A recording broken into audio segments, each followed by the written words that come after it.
नमस्कार नमस्कार नमस्कार। मेरा नाम है राजीव कुमार बजाज यानी RKB और मैं हूं इस वक्त एडवोकेट प्रदीप नाम्बियार जी के साथ। प्रदीप नाम्बियार जी हमारे साथ हैं इस वक्त कोलंबो में। प्रदीप जी नमस्कार। नमस्कार सर, नमस्कार। वन नमस्कार। वंदे मातरम सर, वंदे मातरम। आप सब वंदे लोगों को मातरम। जय हिंद, जय महाराष्ट्र, जय भवानी, जय शिवाजी। अब हम दोनों हैं नेशन नाउ पर। नेशन नाउ हमेशा है आपके साथ। Pradeep ji, yes sir. अमित शाह जी ने फिर ये तय किया कि भाई एक बार फिर टॉक्स होनी चाहिए रेसलर्स के साथ। Exactly sir. Anurag Thakur yes. जी मिले उनसे, आज उन्होंने बात करी। बिल्कुल बिल्कुल। आज बिल्कुल सर, आज उन्होंने बिल्कुल। बात करी है। मैं उम्मीद यस करता यस हूँ यस। आगे भी ऐसे ही करते रहेंगे और फटाफट इसको सॉल्व करें। यस। और कल यस जो यस। आपके सामने ही था, अजीत चौहान साहब हमारे साथ थे, वो तो हरियाणा का नाम भी लेके गए। उनको खैर करेक्ट करेक्ट। हम ही लोगों ने बोला था यहीं पर इसी शो में कि साहब बिल्कुल बिल्कुल। मेडल विनर सारे हरियाणा के हैं और एडमिनिस्ट्रेटर्स जो कंट्रोल करते हैं स्पोर्ट को सभी यूपी के हैं, तो लिहाजा there will be some resentment. तो वो हो रही है, एग्जैक्टली। वो हो रही है। लेकिन I think it's taking matters a bit too far, but the only thing is that as far the POCSO matter is concern, that's a bit problematic. At the end of the day, that girl needs justice, irrespective of whatever you say, and all those stories being planted against her must stop. Exactly and sir the wrestlers have requested that जो झूठे FIR जो wrestlers पे डाल दिए जी उसको भी withdraw किया जाए, बिकॉज ये प्रोटेस्ट करना एक नॉन वायलेंट तरीके से प्रोटेस्ट करना, डेमोक्रेटिक तरीके से प्रोटेस्ट करना एक हक हो जाता है। And if you file unnecessary FIRs on wrestlers जो हम लोग हमारे बच्चे जो भी से तो it is slightly going overboard and the wrestlers have requested withdrawal of those cases and something might happen. The administration प्रशासन the Home Ministry might relent to see that ends of justice prevail. Let's be very clear, Pradeep ji. The fact remains, I am reasonably certain the Home Minister is not even aware of all this. It must be Yes, yes. some over-enthusiastic chap right down below who, more loyal than the king. Let's get these guys. Exactly. इनकी हिम्मत कैसे हुई Yes, protest yes. करने की? मतलब ये ऐसे नहीं होता Yes, भाई। क्या इस तरीके से नहीं होता है। ये एक लोकतंत्र है। लोकतंत्र के अंदर किसी को भी प्रोटेस्ट करने का हक है। सीधी सादी बात है। People have the right to protest. And Pradeep, exactly, sir. the other thing also is that Mr. Rahul Gandhi, by the way, seems to have gotten under the skin of the BJP. I mean, the manner in Yes, which, yes. They rattle. they're Yes, really, bilkul.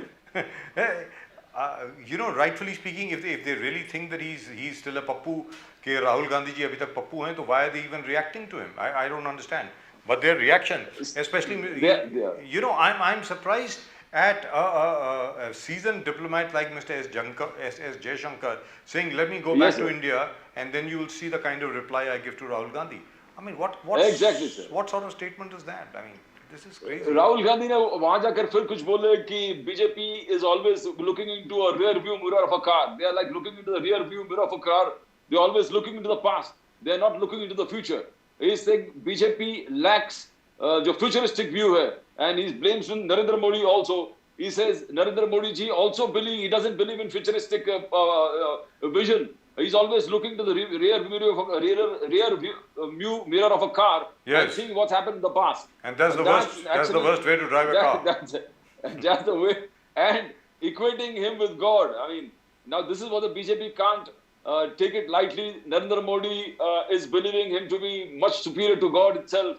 And if he and God sits together, Narendra Modi will tell God how the future, how the universe runs, how the universe runs, and future how it should look around. So one way he says he's not futuristic, and second thing he's futuristic even to God.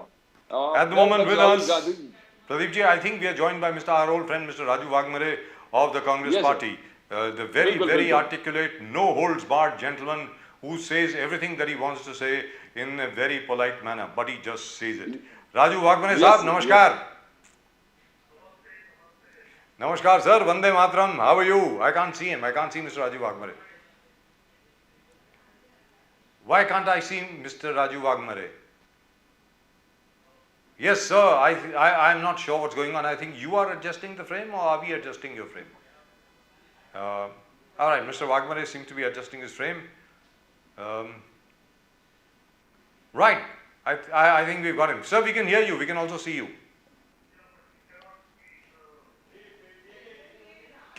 Why can't Mr. Wagmare see us? Why do we always have this problem every day these days? Ji. Anyway, he's setting his frame. I'm reasonably certain he'll have something to say, especially with regard to Mr. Rahul Gandhi. And of course, as far as the Congress is concerned, they're all ready. Preparations for Bharat Jodo Yatra Part 2 are already ready and they're in full swing. Yes, bilkul sir. And I think they're going to take this time of the monsoon in which to prepare for it and to reach out to as many people as they possibly can, because they want to be ready for 2nd of October.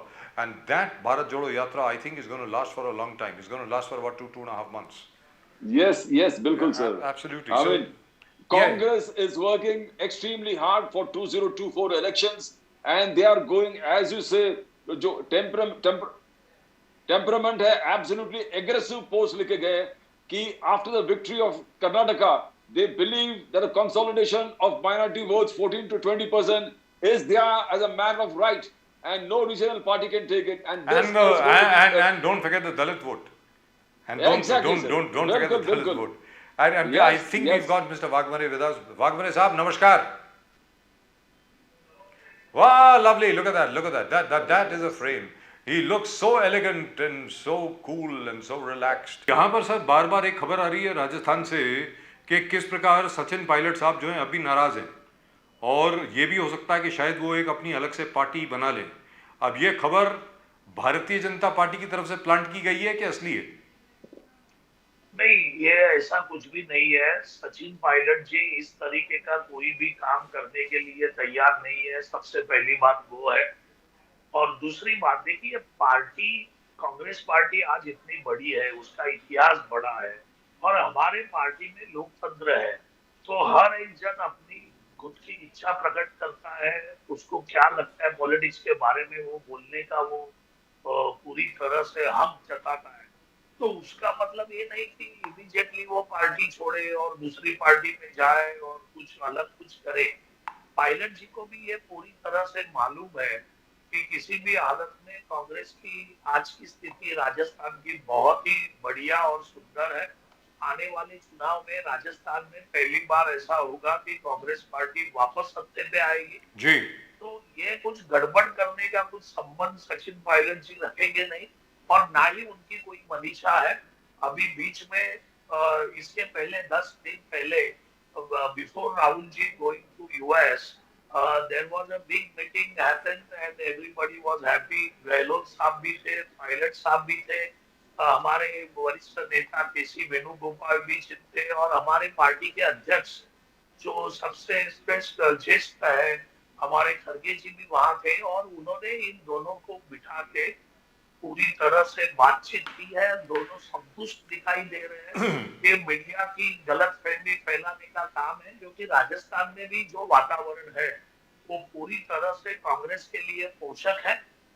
Vasundhara Raje को भाजपा वाले खुद नहीं चाहते कि वो सत्ता में आए, और वहां के लोग किसी दूसरे को सत्ता में लाने के लिए देख नहीं रहे। तो उल्टा भाजपा के खेमे में तो बहुत ही कठिन परिस्थिति है, लेकिन वो कठिन परिस्थिति मेन स्ट्रीम मीडिया में नहीं आ रही है।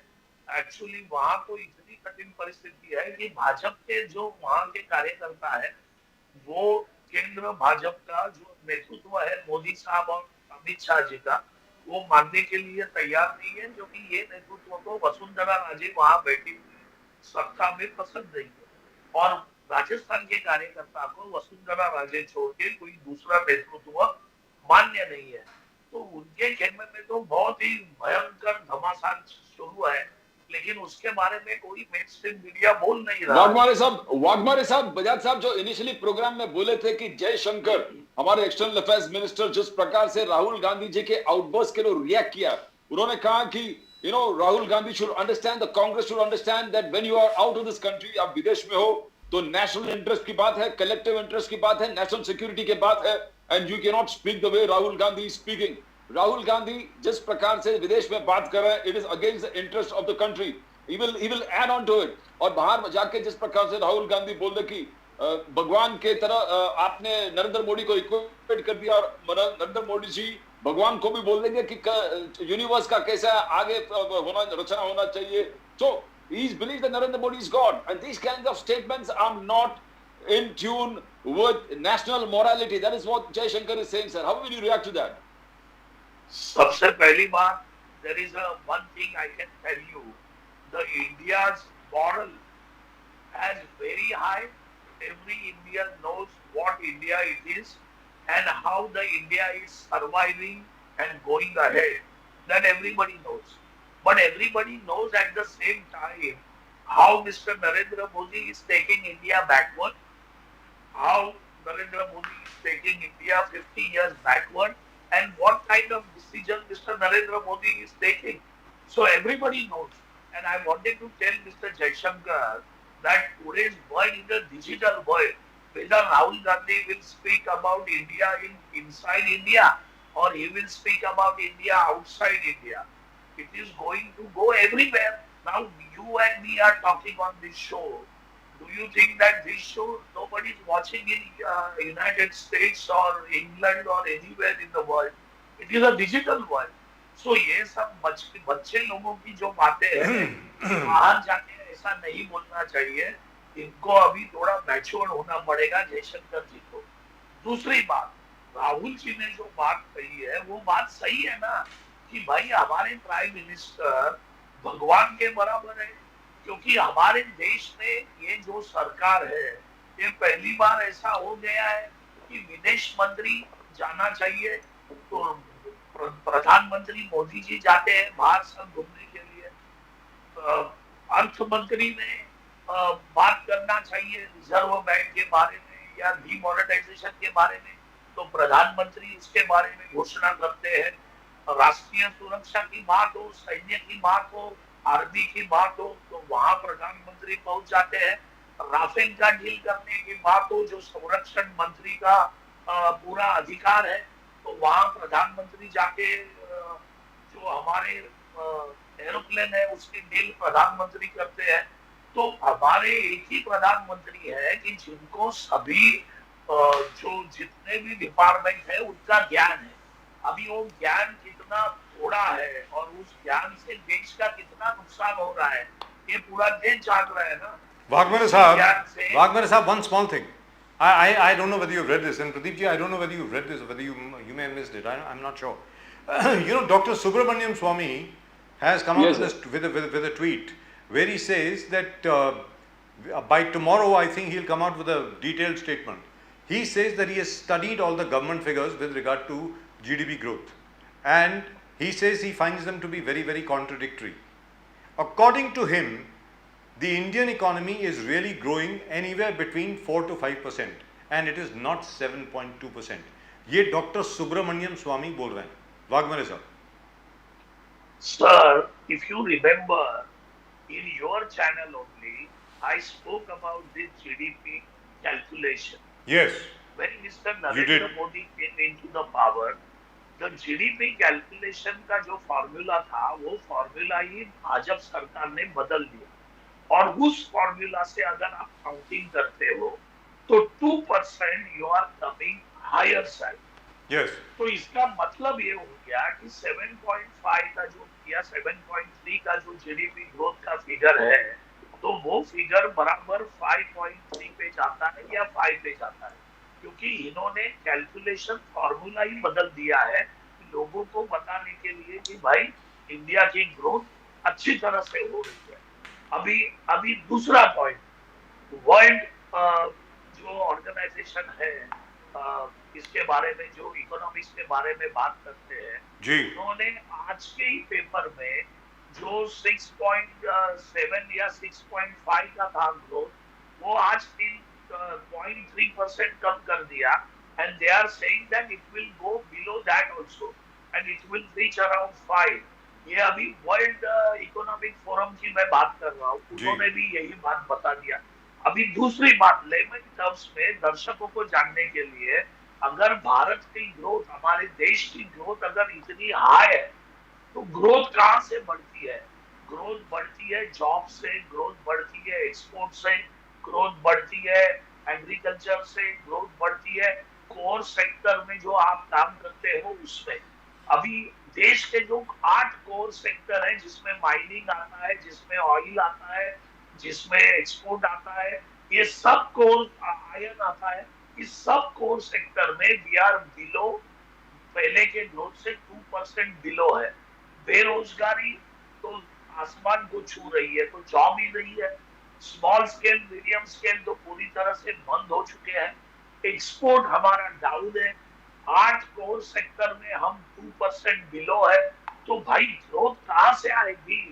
ये जो ढोल पीट रहे हैं, ये पीटने के लिए कहां से पीटेंगे? सच्चाई तो आप छुपा नहीं सकते, सच्चाई तो बाहर आ रही है। अगर आप रिटेल की बात करें तो रिटेल वालों ने बताया है कि पिछले साल के बारे में आज का जो क्वार्टर है या इसके पहले का क्वार्टर है, तो रिटेल का सेल पूरी तरह से 1.7% डाउन है। तो not only that, Raju Wagmare sahab, Pradeep ji, as you would have noticed yourself in Mumbai and in Delhi and in Kanpur and in Lucknow, sir, all the malls, all the shops have shut down. They're completely empty. They're empty. I mean, if suppose we had really been doing all that well, all the malls would have been full up. All those people who were selling, all those luxury goods, etc., they have shut shop and they're going. Already, look at the number of car makers who have already shut shop and who have gone. General Motors, Ford, and now even Toyota. They are rethinking their entire strategy for India. Pradeep ji. Sir, I want to draw your attention, Bajaj Sahab and Wagmare Sahab, to what Dev Fadnavis had said 2 days back. Dev Fadnavis said that we are number one where FDI investment in any state in India is concerned. Maharashtra has got the number one spot. That is, he says, this is the way that we work. Eknath Shinde, Dev Fadnavis government has been working so hard for the people. Now the opposition, MBA was complaining that people have gone out, bade companies, Saffron baar gaye, Tata Airbus baar gaye, the drug park baar gaye. But look, FDI is coming back. They have brought them back. He said MBA was sleeping for 2 years. MBA so rahi thi 2 saal se. He said policy paralysis had taken over the government. The leadership crisis. Leadership में policy paralysis आ गया, and because of that the bureaucracy was not moving. Wagmare Sahab today is claiming FDI number one. Eknath Shinde saying, by the way of MSME, we are going to provide lakhs of employment, where Mr. Rane is the minister of MSME. So how can you negate what the CM and deputy CM is saying, sir? Wagmare Sahab. Sir, सबसे पहली बात यह है कि अगर महाराष्ट्र में झूठ बोलने की कंपटीशन लगाएंगे तो देवेंद्र फडणवीस साहब को पहला नंबर मिलेगा झूठ बोलने के बारे में।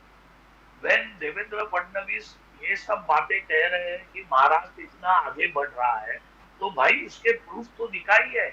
यहाँ से तो सब मल्टीनेशनल बाहर चले गए महाराष्ट्र से, आप लोगों ने भी देखा। तो सब जो मल्टीनेशनल यहाँ से बाहर चले गए, तो कौन सा मल्टीनेशनल एफडीआई लेके महाराष्ट्र में आ गया, उसको तो बताओ। उसका तो हम स्वागत करेंगे। बताओ कौन आया महाराष्ट्र के अंदर? तो एफडीआई महाराष्ट्र के क्या ब्रांच में रखने के लिए एफडीआई बाहर से आ जाएगा यहाँ? क्या बातें कर रहे हैं देवेंद्र फडणवीस जी।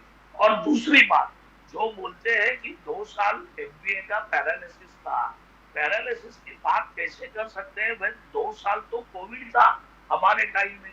तो कोविड में तो ना पंतप्रधान नरेंद्र मोदी जी ने कुछ काम किया, ना किसी देश के कोई मुख्यमंत्री ने काम किया, लेकिन हमारे महाविकास आघाड़ी के मुख्यमंत्री ने एक काम किया जो कोई कर नहीं सका। वो था कि हमारे महाराष्ट्र राज्य के ज्यादा से ज्यादा लोगों की जानें बचाना, यहाँ के जो वर्कर्स थे उनको खाना देना। वो शिव भोजन थाली हमने उस वक्त शुरू की कि भाई 10 रुपए में खाना मिल सके। तो इस तरीके का काम जब भी हमारे महाविकास आघाड़ी ने किया, जब भी पूरे कोविड में लोग मर रहे थे और इनके भाजपा के मुख्यमंत्री योगी आदित्यनाथ गंगा के अंदर वो लाशें बह रही थी, वो लाशें को फेंक रहे थे, और महाराष्ट्र में धारावी जैसा इलाके में भी अगर हमने कोविड का कंट्रोल किया तो वो सिर्फ महाविकास आघाड़ी के लोगों की वजह से हो गया। तो इतना अच्छा काम करने के बाद भी इनकी थियरी गोबेल्स थियरी है, जो हिटलर का जो गोबेल्स था, वो एक झूठ को 10 बार बोलने से वो सच लगता है।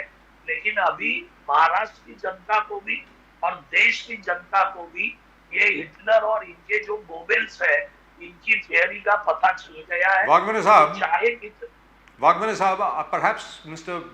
Fadnavis is referring to the 23 memoranda of understanding that he signed at Davos. उसमें Uh, he claims that he got $4 billion worth of investment to come. Please understand, to come in Maharashtra, which means we are talking about 30,379 crores, which are likely to come. So I don't know how much has really come.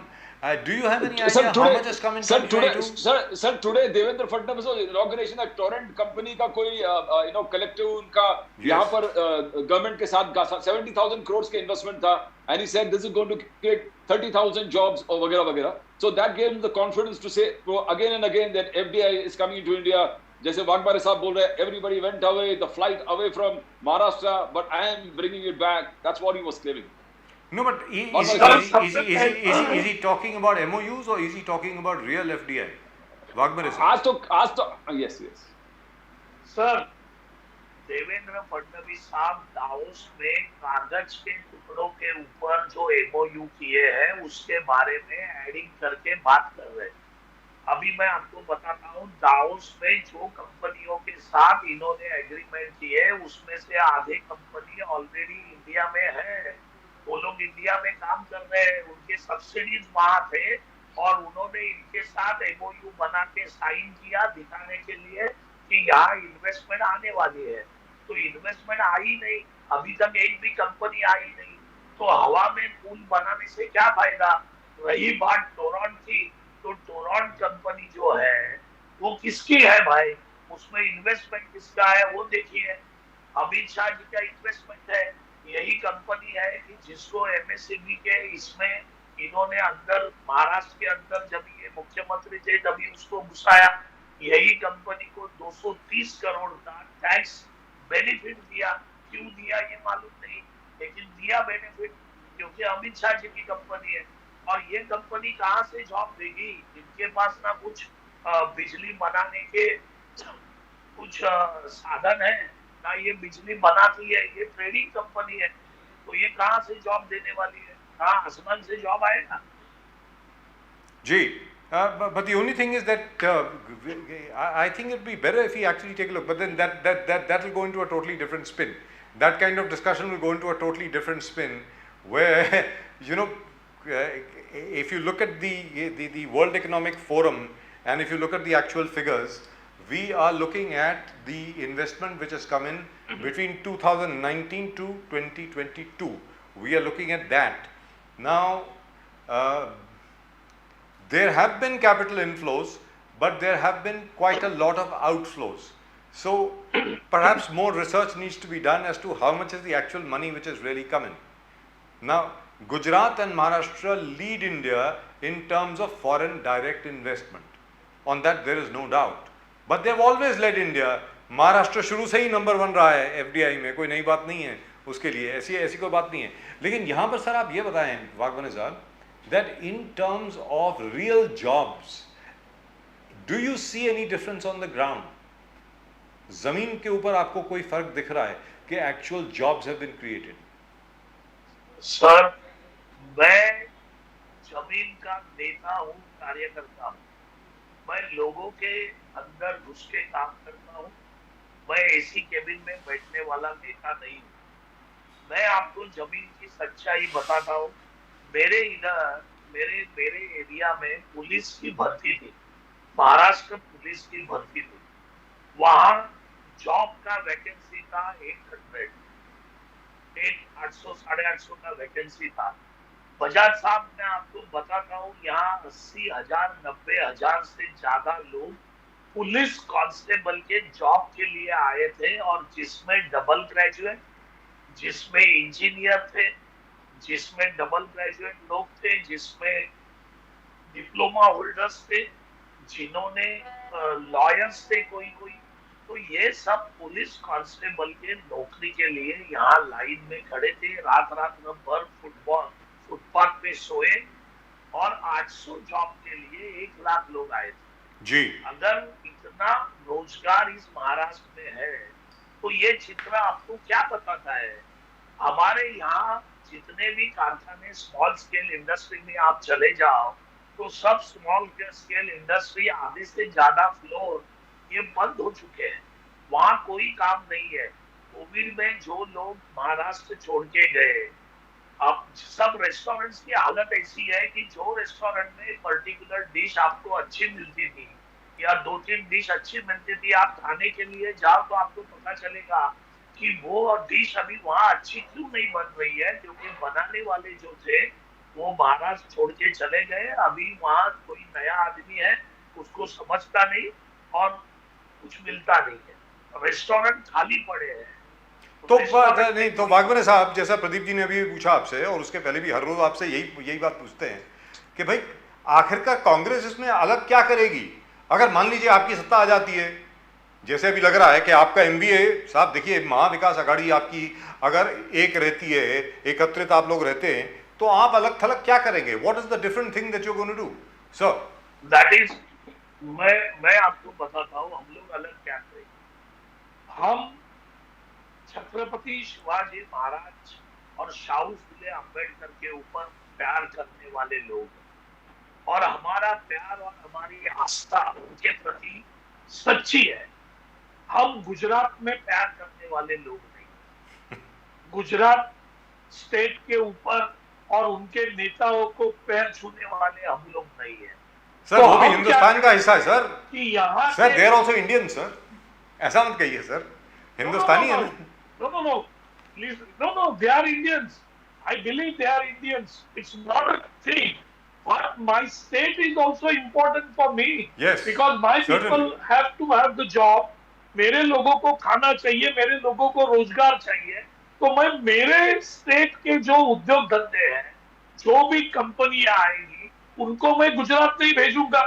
RBI का headquarter Gujarat भेज दिया, जो BKC में पूरा financial hub था वो गांधीनगर भेज दिया, कोस्ट गार्ड का जो मुख्यालय पालघर में आने वाला था गुजरात में भेज दिया, इलेक्ट्रॉनिक कंपनी जो महाराष्ट्र में करने वाली थी उनको गुजरात भेज दिया। And they're not giving money for that. लोग अगर sir centre is not giving money for that.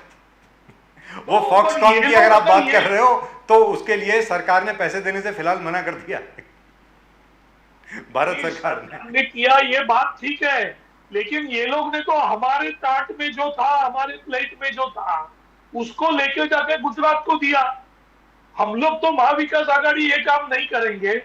हम लोग यहाँ के लोगों को रोजगार देंगे, हम रोजगार पैदा करेंगे, हम छोटे छोटे उद्योग धंधों को चालना देंगे, हम किसानों को चालना देंगे, हम मनरेगा को चालना देंगे। हम यहाँ इंफ्रास्ट्रक्चर इस तरीके से बनाएंगे कि बुलेट ट्रेन जैसा नहीं बनाएंगे कि बुलेट ट्रेन बनाने से कितने लोगों को रोजगार मिलेगा। उससे अच्छा हम अंदर एमएसएमई और ये सब चीजों में अगर हम इन्वेस्ट करते हैं, हम पूरी तरह से इंडस्ट्रीज में इन्वेस्ट करते हैं, तो हमारे ज्यादा लोगों को काम मिलेगा। प्रदीप जी उस तरीके का काम करेंगे। हम इनके जैसा काम नहीं करेंगे क्योंकि इनके पास दिमाग नहीं है, इनका दिमाग इन्होंने गुजरात में गिरवी रखा है। So Pradeep ji, no more vanity projects. So no more vanity projects like bullet train or whatever. Pradeep ji.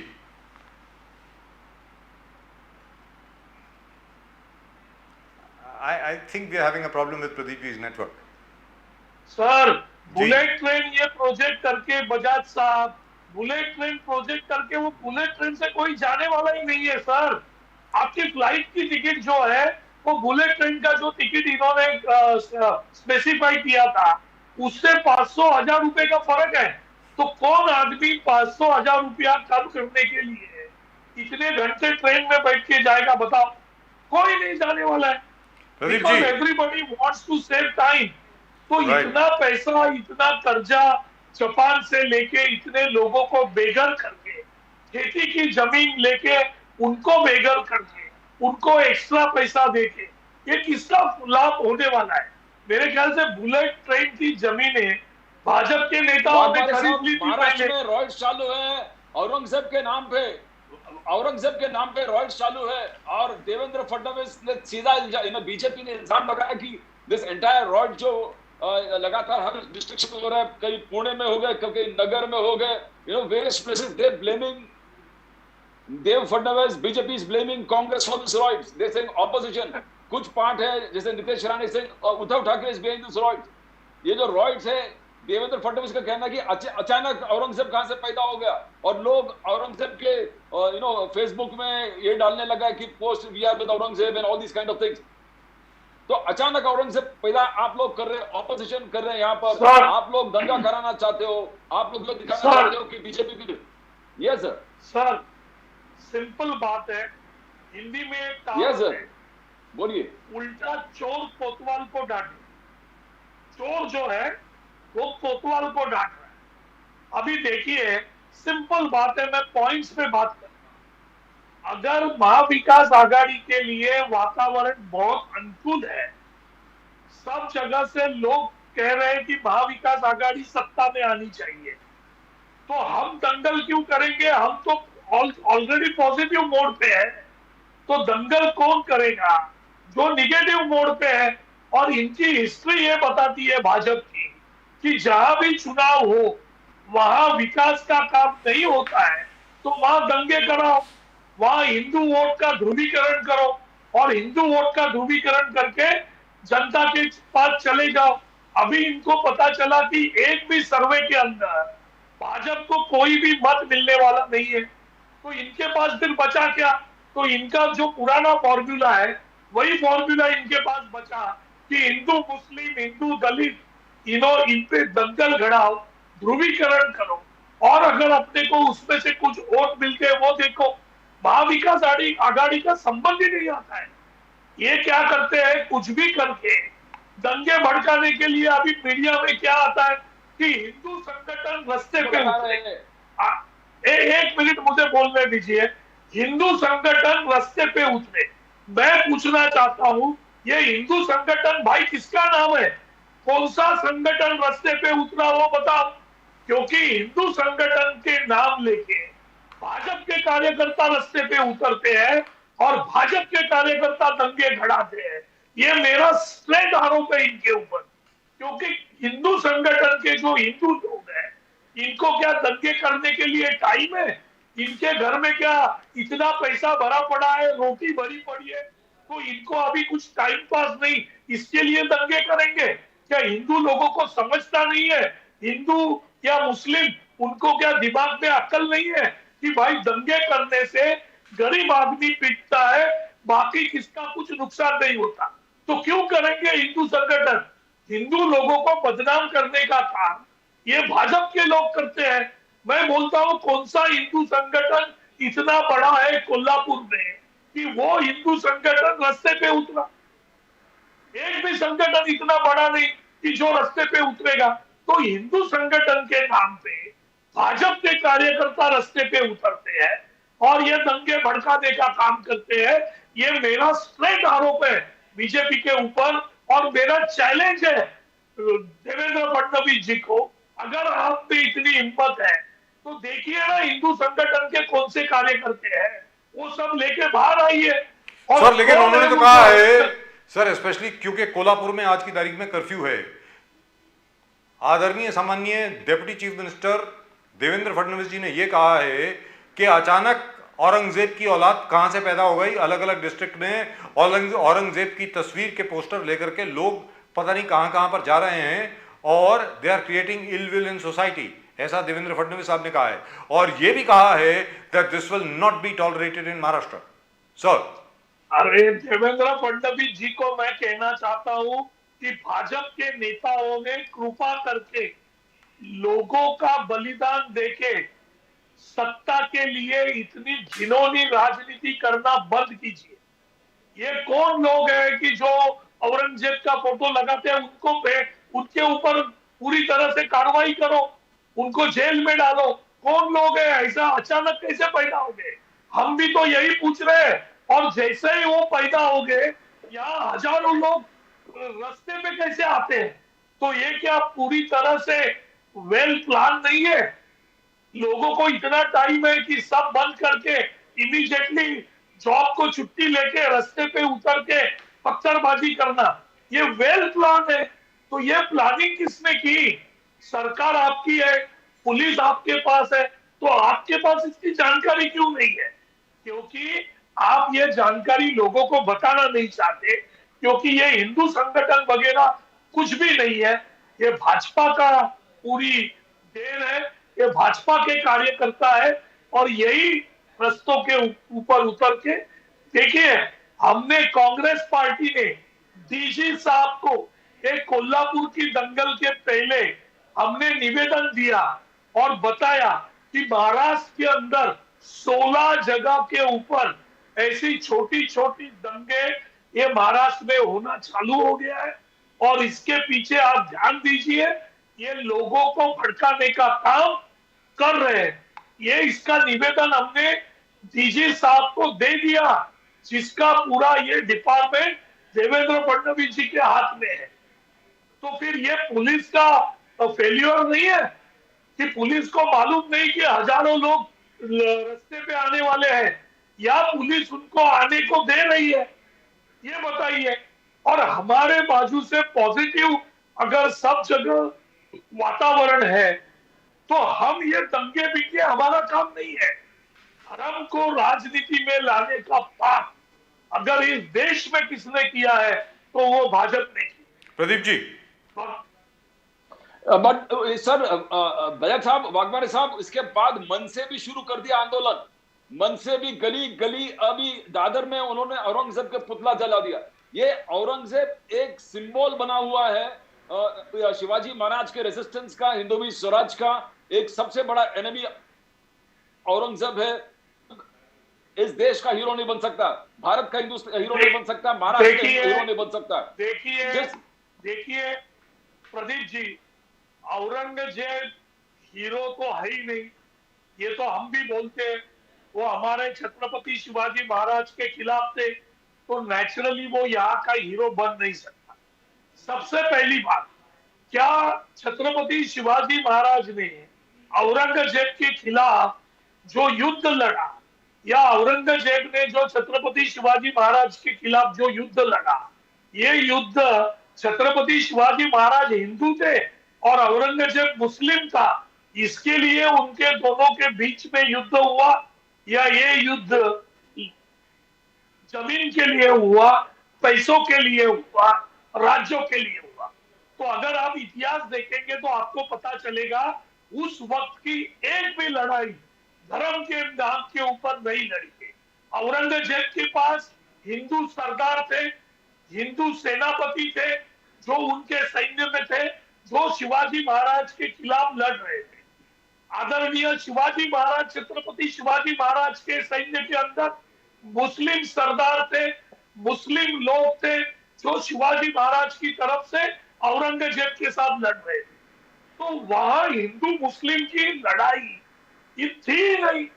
तो ये जो अभी लेके आ रहे हैं कि भाई औरंगजेब का इसने किया तो ये अपमान हो गया, तो वहां की लड़ाई जो थी वो लड़ाई राज्य के बारे में थी, जमीन के बारे में थी, पैसों के बारे में थी। वो लड़ाई धर्म के नाम पे थी नहीं। और उसके बावजूद हम भी बोल रहे हैं कि औरंगजेब हमारा हीरो नहीं है, हमको पसंद नहीं है औरंगजेब। तो लेकिन तुम उस चीज को हिंदू मुस्लिम पे बदली करना, जैसे कि औरंगजेब ने छत्रपति शिवाजी महाराज के खिलाफ, वो हिंदू थे इसके लिए लड़ाई की। अगर आपको इतिहास जो है वो पढ़ना पड़ेगा, इतिहास को आपको पूरी तरीके से जानना पड़ेगा। but Wagmare साहब, just one small thing, sir. Does it matter now? Why are we seeing this now? That's what I want to know.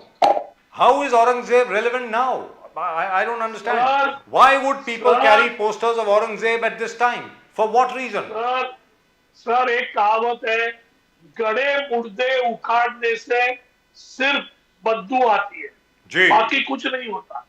ये क्या कर रहे हैं कि पुराने जो भूत है, पुराने जो मुर्दे हैं, उनको उखाड़ के, क्योंकि हिंदू मुस्लिम करेंगे कहां से? इनको तो कुछ तरीका चाहिए, कुछ कारण चाहिए। अभी वो औरंगजेब मर के इतने साल हो गए भाई, हमको तो कुछ उसका पड़ा नहीं है, किसको भी कुछ पड़ा नहीं है। ये रास्ते पे जो उतरे हैं उनको पूछो कि भाई आपको कुछ पड़ा है क्या, तो वो भी बोलेंगे सवाल नहीं आता है। तो ये क्या है? ये दंगे भड़काने वाली जो सिस्टम है, ये सिस्टम का एक भाग है। तो इनको कुछ सामने दिखाना चाहिए, और सामने दिखा के लोगों का पूरी तरह से माथों को भड़का के इस तरीके का ध्रुवीकरण की राजनीति करने का एक असफल प्रयत्न भाजपा कर रही है, क्योंकि that is the last resource Bhajpa has. उनके पास यह आखिरी मौका है कि हिंदू मुस्लिम करके ये जो वातावरण है, इस वातावरण को बिगाड़ दो और लोगों को अपने पास। Sir, don't you think Waghmare साहब, आप अपनी तरफ से और कांग्रेस पार्टी की तरफ से आपको लगता नहीं है कि आपको शांति की अपील करनी चाहिए, लोगों को यह कहना चाहिए जो अभी अभी आपने कहा कि भाई इस किस्म की तनावपूर्ण स्थिति पैदा ना करें, अपने अपने घर जाएं, औरंगजेब तुम्हारा चाचा नहीं लगता था, ना ही तुम्हारा मामा लगता था, तुम ये क्या कर रहे हो? सर, आपको लगता नहीं है ऐसा बोलना चाहिए आपको? सर, यही बात तो हम कह रहे हैं, मैं तो आपके चैनल से भी कह रहा हूं और आपके चैनल के माध्यम से मैं तमाम महाराष्ट्र की जनता को अपील कांग्रेस की तरफ से कर रहा हूं, क्योंकि मैं कांग्रेस का प्रवक्ता हूं, नेता हूं, जनरल सेक्रेटरी। मैं बोल रहा हूं कि भाई ये भाजपा की चाल है, ये जो फंडामेंटलिस्ट है, जो वामपंथी लोग हैं, ये इनकी चाल है कि हिंदू मुस्लिम को झगड़ा लगाना और हिंदू वोट का ध्रुवीकरण करना। कृपा करके इसमें मत फंसिए, ये अपना काम नहीं है। अपने को अपनी रोजी रोटी देखनी है, हमारे बच्चों का शिक्षा, आगे की शिक्षा देखनी है, इस देश को, इस महाराष्ट्र को आगे लेके जाना है, हमारे बाल बच्चों को अच्छी तरह से रखना है। इस दंगल करके कुछ होने वाला नहीं है, यही अपील को हम कर रहे हैं। और हम आज भी औरंगजेब का जिन्होंने भी फोटो लेके आए या जो भी किया, उनकी जांच कीजिए, उनको अरेस्ट कीजिए, कड़ी सी कड़ी सजा उनको लगाइए। लेकिन जो हिंदू संगठन के नाम पे जो लोग रास्ते पे उतर के दंगे करते हैं, उनका भी कैरेक्टर जांच कीजिए, उनकी भी जांच कीजिए कि भाई कौन सा संगठन है कि जो दंगे भड़काने का काम करता है, कौन सा संगठन है कि हिंदू जो यंगस्टर्स है, हिंदू जो हमारे तरुण लोग हैं, जो हमारे जवान लोग हैं, उनका माथों को भड़का के उनको ये दंगल करने पे मजबूर कर रहा है। ये कौन लोग हैं? वो सच्ची हिंदू संगठन है कि वो भाजपा के कार्यकर्ता है? इसकी भी जांच होनी चाहिए। लेकिन फडणवीस जी ये जांच करेंगे नहीं, ये खाली विरोधी दल के ऊपर पूरी तरह से घोषणाबाजी करेंगे और आरोप करेंगे। लेकिन सचमुच अगर इनको महाराष्ट्र में शांति चाहिए तो ये लोग कौन है? लेकिन ये भाजपा करेगी नहीं, क्योंकि ये इनके ही कार्यकर्ता है, तो ये कैसे जांच करेंगे? कुछ नहीं करेंगे। Pradeep ji, do we have Pradeep ji with us or have we lost him? ना चलते चलते सर आपसे ये जानना चाहते हैं सर, बट जी, जी, ये बताइए। बहुत सीरियस इशू है, बट इसको कैसे no we are please go ahead. या Pradeep ji go ahead. there are larger issues, but this is going to a big terminate into a big एक बहुत बड़ा इशू होने वाला, बिकॉज अभी देखो इंस्पायर्ड ये वहां से शुरू हो गए और it is flavour the districts now, even Dadar Mumbai से इसमें इन्वॉल्व आ गए, राज ठाकरे के ग्रुप इसमें इन्वॉल्व हो गए। तो आई डोंट थिंक इमीडिएटली ये रेस्टोर होने वाला। Aurangzeb versus Shivaji, right from the naming हो गया जिस प्रकार से संभाजी नगर, तो जिस प्रकार से शिवाजी महाराज के फोर्ट उद्घाटन अभी हो गए, अभिषेक जिस प्रकार से हुए, it seems to be one after the other, एक टोटल एक मॉडल चल रहा है किस प्रकार से। और अभी जो दंगल हो गया, जो कोल्हापुर से शुरू हो गए, फिर नगर में शुरू हो गए, पुणे में शुरू हो गए। Now all this is not going to die down. But each other, the BJP blaming the Congress and MVA, and the MVA blaming the BJP. But right now the places are burning. The whole state is slowly coming to a fire. Stand still, sir. Sir, Maharashtra की जनता जो है वो बहुत ही समझदार है। आपको पता चलेगा कल तक ये सब शांत हो जाएगा। देखिए, मन से अभी आके ये सब कर रहा है, तो मन से अभी किसके साथ है? मन से तो भाजपा के साथ है, तो नेचुरली वो लोग रास्ते पे आके ऐसा ही काम करेंगे। ये बात औरंगजेब की और शिवाजी महाराज की नहीं है। ये बात जो है, ये आने वाले चुनाव के अंदर भाजपा को वोट कैसे मिलेंगे, ये उसकी बातें हैं। छत्रपति शिवाजी महाराज का अभिमान हमें भी है और औरंगजेब के प्रति तिरस्कार हमें भी है। लेकिन उनको लेके आके हमारा पेट भरने वाला नहीं है। औरंगजेब को लेके आके हमको जॉब मिलने वाली नहीं है। औरंगजेब को लेके आके या छत्रपति शिवाजी महाराज को लेके आके इस महाराष्ट्र में आगे का परिवर्तन होने वाला नहीं है। तो ये सब करने का काम किसका है? So in your opinion, by tomorrow everything will be peaceful. That's what you think. Yeah, because Maharashtra की जनता पढ़ी लिखी है। ये छत्रपति शिवाजी महाराज की, छत्रपति शाहू महाराज की, फुले अंबेडकर की जनता है। ये बहुजन जनता है, मेजॉरिटी है। इनको समझ में आता है कि ये सब करके कुछ मिलने वाला नहीं है। I hope you're right, तो sir. ये सब 2 दिन में खत्म हो जाएगा और भाजपा इसमें फेल हो जाएगी दंगे भड़काने में। Right, thank you very much, sir. Raju Wagmare sahab, great Thank you. pleasure as always talking to you. And once again, let me remind our viewers that Mr. Wagmare has appealed for peace and for everybody to be sensible, saying very, very clearly that Aurangzeb is not relevant today. Aurangzeb आपका कोई चाचा मामा भाई नहीं लगता है। सीधी बात है कि आप उसके पोस्टर लेकर के हर जगह पर जा रहे हो। आप ये उल्टी सीधी काम करनी बंद कर दीजिए और पॉलिटिशियंस के हाथों में खेलना जरा बंद कर दें। हिंदू वर्सेस मुस्लिम करना बंद कर दें। That's it. Yes. Thank you, sir. Thank you very Thank you. much. Namaskar, Thank you. sir. Vande Mataram. Thank you very much. Yeah.